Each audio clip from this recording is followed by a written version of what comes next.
খাবা তুমি খাবা পাপড়ের নিয়ে হাত ঠাকুরতে গেছে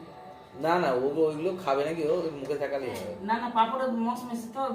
সামনে টুকু চলে যাবে একটুখানি ইয়া করি একবার মুখ ইয়া